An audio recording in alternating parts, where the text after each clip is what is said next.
that's the strength of Jalen Hurts. Everybody loves this guy. Everybody on this team in this locker room. Put that in the headline, Xander Krause. Instead of ripping them.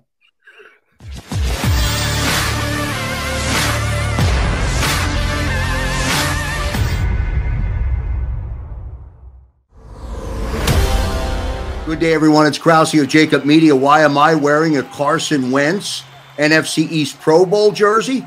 Well, it's the only jersey I will not be able to give away this season, but we will be giving away 10 Devontae Smith jerseys at our 2021 NFL schedule release special broadcast, all presented by Pure Bull. The broadcast will be Wednesday night, 8 p.m. to midnight. You must be subscribed. You must be present to win, and we'll give away 10 Devontae Smith jerseys. Also, as we get closer to the season, tickets for every single game on the schedule, both home and away, plus our bus trip and experiences for fans that you will never find anywhere else. All part of the JAKIB Media Network. See you next time, everybody.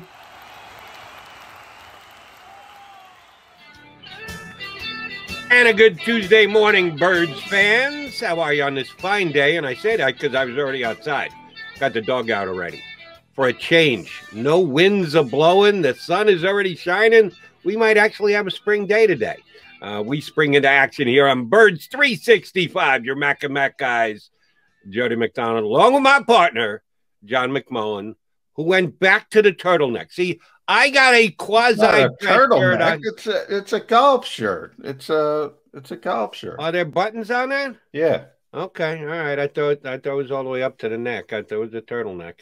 No. I went quasi formula, the full button down effect today. Yeah, but my buddy went back to casual. So we never consult each other on fashion. Neither one of us are haberdashery guys. So you just have to put up with it. It's what we say, not what we look like here on Birds 365. Yes, we've got plenty to cut up, chow down for you over the next 2 hours. First thing first for me today is the fact that the Super Bowl winning coach from right here in town, Doug Peterson, was back in the Delaware Valley yesterday doing the right thing, coming back for a charity golf tournament hosted by Mike Quick, who will be with us here tomorrow on Birds 365. Good to see the coach back in town yesterday, wasn't it, Johnny Mac? Yeah, it was. I mean, he should be here. And he picked a semi-decent day. It's been chilly, as you mentioned. Doug's a huge golfer, loves golf. If you ever notice his Monday press conference, he would always have an American Century Championship. That's a celebrity golf tournament in Tahoe every year. Just constant rotation of American Century Championship golf shirt. So he loves the game. That's what he's been doing in South Florida since he got fired. I argue from the start, why is he not in town every day, Jody? But that we've been through that. We've hashed over that enough. Yeah, no, not nearly enough. We'll continue to talk about it, but we'll talk about it from different perspectives going forward. Yeah, Nick Sirianni will help to mold how Doug Peterson is treated in this town in 2021, 22, 23, 24, depending on where the Eagles go. It will have an effect on Doug Peterson and how he is remembered here in town. Yes, last season was ugly, and 4-11-1. My stance before Doug Peterson was ever fired, and that was before Birds 365 kicked off on my radio shows, was, yeah, they were bad enough last year that the coach could get fired. You can make the argument for the coach being fired. I couldn't argue with the owner if he decided to fire Doug Peterson, and that's exactly what happened. So I'm not up in arms that, oh, my God, what the hell were the Eagles thinking? It's just such an injustice. Shoot, Jeff Lurie said, yeah, I'm not sure Doug Peterson deserves to be fired. However, and then he went on to explain why. Oh, God, Jody, you're making remember that press conference. So many contradictions. My heads are already swimming. Well, he doesn't deserve to be fired, but I'm going to fire him. Yeah, you're bringing back some PTSD moments. Well, but because Doug Peterson brought himself back into town, I thought it merited reconsideration. As I said, I was okay with it. I'm not going to sit here and do 2020 hindsight and go, oh my God, how did they fire Doug Peterson? They're 4-11-1, and Dougie P had a big hand in that. So I was okay with that. The thing that never balanced out for me was nary a thought about Howie Roseman losing his job. If you're going to pin that big a responsibility for one massively bad year on someone like the coach, Doug Peterson, well, then you got to do it with the general manager too. And I don't think that was ever a thought in Jeff Lurie's head. The way that it has played out since, it seems like Howie's got as big and as strong a power base as he's ever had. That's where the iniquity came into it for me, that one of the two guys who were in charge of last year's dumpster fire got his walking papers, and the other one basically moved on with his life with his scepter in his right hand. Yeah, I mean, I don't even get that far. Maybe it's because I know Howie's not getting fired, so I don't even go down that road. To me, you said 4-11-1.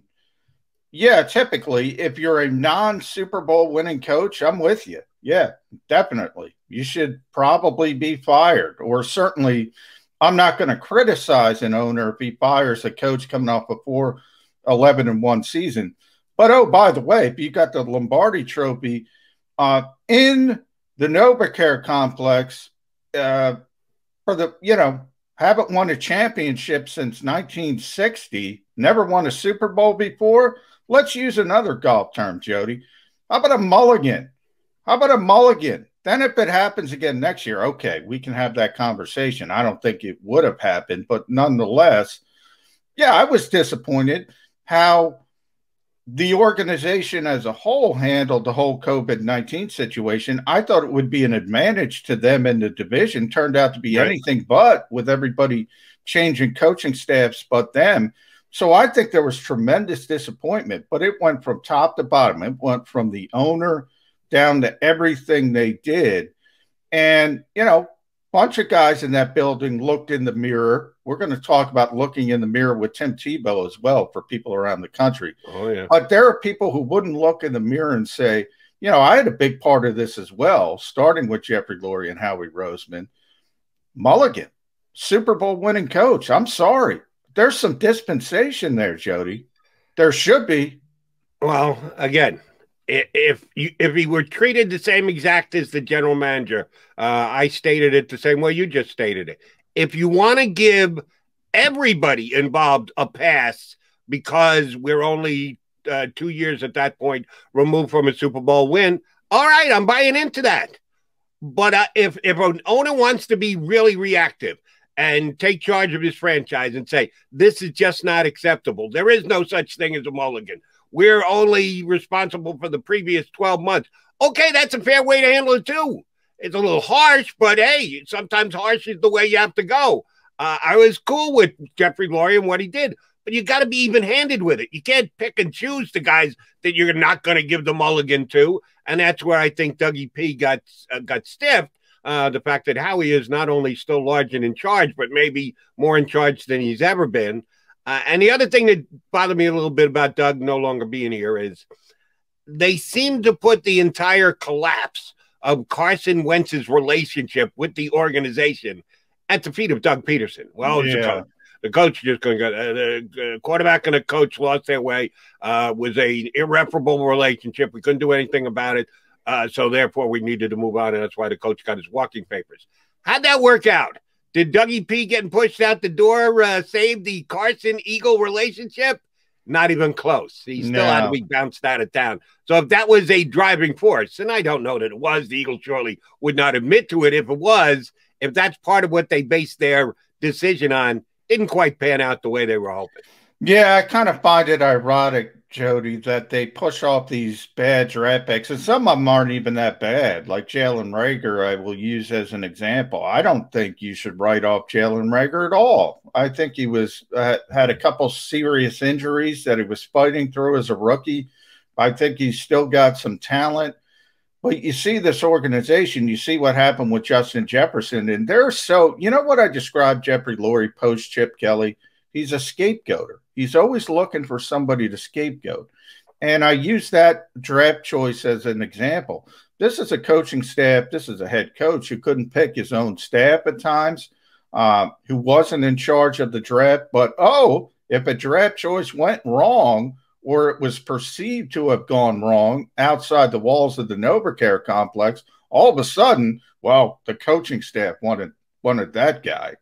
And they're throwing players under the bus they shouldn't even throw under the bus.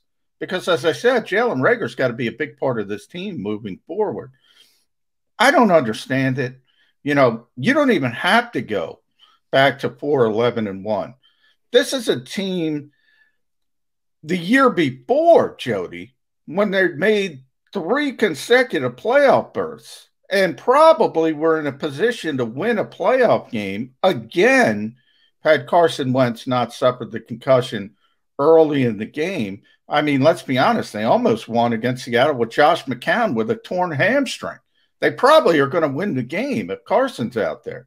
You never can say 100%, but they would have had a good opportunity. And he fires coaches. Coming off of that, this guy scapegoats people. And I don't understand it. Are you suggesting Nick Sirianni shouldn't buy any unripe fruit? That he could be a one-and-done guy in his town? Well, I would say you get a little bit of a shelf life as a first-time rookie head coach. Nobody went, unless it goes, you're talking 2-14, well, 2-15. 15 now. 2-15. Yeah, he might get fired. But unless it's that kind of disaster, you're going to have a little bit of a shelf life. But I'll tell you what, if I was an assistant coach, I'd rent. I wouldn't buy. I'll tell you that. And that's one thing we hadn't touched on about Dougie P. And I know you reported on, a lot of people did. Again, not been confirmed. Our buddy John Clark did some hustle to get to Doug at the golf tournament yesterday. I'm sure he wouldn't have answered the question if asked. Was the straw that broke the camel's back? Because let us remember, as long as we're walking down memory lane, with a week to go in the season, all signals were Doug Peterson was staying as the Eagle coach. Yeah. That they weren't looking to make a change. But somehow, last week of the season, the unstoppable Nate Sudfeld, who made that decision, and 2 mano-a-mano meetings between the coach and the owner, and Doug Peterson was told, here are your walking papers. What happened in those 2 meetings? There's a good chance that Doug finally flexed his muscles and said, yeah, no. You're not firing anybody on my coaching staff. I'm going to elevate guys from my coaching staff. And that he just basically helped fire himself.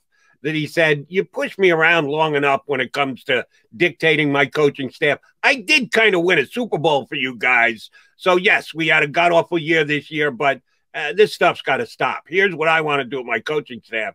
And Jeff said, really? You're coming in and flexing in my office? No, Doug, sorry. Your coaching days are over here in Philadelphia. That's exactly what happened. I mean, Doug put his foot down because of what happened before with Mike Rowe. He really wanted to keep Mike Rowe as offensive coordinator. I reported that time and time again. That's not popular with the fan base because for whatever reason, they blame Mike Rowe for everything. After the Super Bowl with this offense, I think you saw very similar with Carson Wentz's relationship, what you mentioned, Jody. Once you saw Mike Rowe leave, you kind of figured out maybe he wasn't the problem because nothing got better. It got worse. Got worse. Yeah. But so Doug is very loyal to his guys. A little inside baseball. He wanted to elevate Press Taylor to offensive coordinator. He wanted to elevate Matt Burke to defensive coordinator. Now, I think Press is the best example here because Press predated Doug Peterson in the Eagles organization. He was here with Chip Kelly and when he was brought in. I can't tell you how many times people in that organization told me what a great up-and-coming coach this is. What a bright offensive mind. This guy's got such a great future. Then the minute Doug takes an interest in him, puts him under the wing, then he's incompetent. This is what I'm talking about with the disconnect in this organization and the scapegoating of this organization. And by the way, it's one guy, Jody. It's one guy because the vast majority of people in that building like Press Taylor. I'm not trying to say it's one guy who gets it in his craw that Mike Rowe stinks or Carson Walsh stinks or Press Taylor stinks, and we got to get in the outside boys. The grass is always greener mentality. This has been going on since post Chip Kelly, but post Super Bowl, which is the bizarre part to me. Right. Because after you win the Super Bowl, shouldn't there be some look? It's good to want another one, but shouldn't there be some self-awareness and saying, "Oh, we finally got it done. This is the group that got it done." Maybe this group gets the benefit of the doubt as opposed to all the other groups. And remember, you had one of the greatest groups of all time with Andy Reid. That 1990 coaching staff, if they put coaching staffs in the Hall of Fame, that'd be a first ballot Hall of Fame coaching staff. This organization's had some great coaches. No self-awareness by this owner. None. Zero. You made an interesting point, and I don't think you even meant to make it, but it hit home with me. Thanks, Jody. After the Super Bowl, as you say, Super Bowl, was it because Doug got more credit than he deserved in the eyes of the owner, that he was lauded and given all these hosannas for being the leader of the Super Bowl, and in someone's eyes, maybe the owner, he didn't get quite enough credit for being the guy who hired the people, who put him in place, that it was an ego thing? That, yes, Doug Peterson was the coach, but who let him hire all those guys? Who basically handpicked the coaching staff for him? Why is Doug Peterson getting that? I'm not saying he doesn't deserve any credit, but why is he getting all the credit? Is that the reason why it came apart so quickly? Well, we saw it up close with Jerry Jones and Jimmy Johnson. Now, if you would have told me before the Super Bowl, I would have never thought that Jeffrey Lurie would be that type of guy. I mean, if you're in this industry, as an owner and you win the Super Bowl, well, nobody's talking about who owned the Dolphins when Don Shula was there, who owned the Steelers. I mean, everybody knows it's the Rooneys, but you talk about Chuck Noll and 4 Super Bowls. Nobody talks about the owner. Of course, the coach is going to get credit. Everybody knows Robert Kraft, but Bill Belichick gets the credit. Right. I don't know what you would expect as an owner. So I never expected him to be like Jerry Jones. But yeah, if you look at it in hindsight, what other explanation is there than this group? And I think it's Jeffrey Lurie more than Howie Roseman, but both of them think they were more responsible for Super Bowl 52 than the head coach. That's abundantly clear. That is abundantly clear. And unfortunately, that is the reason that, in part, Doug Peterson is no longer here. We're looking forward to watching Nick Sirianni. And as a matter of fact, Nick gets his first chance to do a little coaching starting on Friday, the Eagles rookie mini camp. Yesterday, you just sat there and ripped Jalen Hurts. No, I did not rip Jalen Hurts. People hear what they want to hear. I expect that from the fan base. I don't expect it from you, Jody.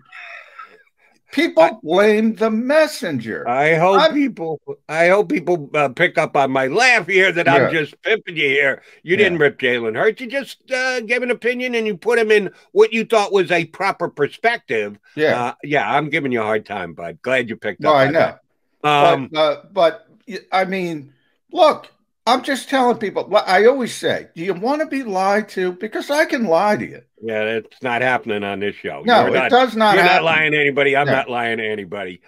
So don't lie to me now.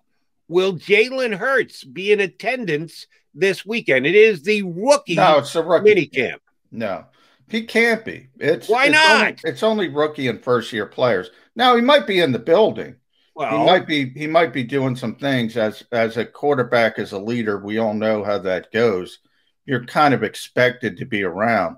But as far as the on-field stuff, veterans aren't even allowed to participate. So he's a veteran now. He's not a first-year player. He played. He didn't get hurt.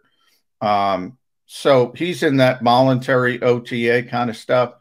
And that's normal course of action for the NFL. And we'll see. But that's what we have to see about voluntary work in this league. If it's going to happen, the union is pushing. It looks like it's not going to happen. And that's a big concern when you have a young quarterback that, you know, and by the way, a new offensive scheme. Everything's got to get rolling as quickly as possible. So after they finish up these rookie mini camps, you're telling me that Jalen Hurts can't be in the locker room and go, "Yo, Devontae, you want to go out and get a catch?" And they go back out. Yeah. I mean, they're not permitted to not speak. They just can't do on-field work. Yeah, I mean, look, Jalen and Devontae know each other. We're going to have Jeff Kerr on. He just wrote about it, their relationship at Alabama. Yeah, I mean, that's the strength of Jalen Hurts. Everybody loves this guy. Everybody on this team in this locker room. Put that in the headlines, Xander Krause. Instead of them ripping them. The anti-Jalen Hurts guy, John McMullen, here with us on Birds 365. I'm Jody McDonald. Yes, as John just alluded, we're going to get Jeff Kerr from CBSSports.com to join us next. We got a lot of birds to talk about here on a Tuesday edition of Birds 365. If you missed any of today's show on the JAKIB Media channel, listen to the podcast on your way home. Available on YouTube, Apple, and Spotify.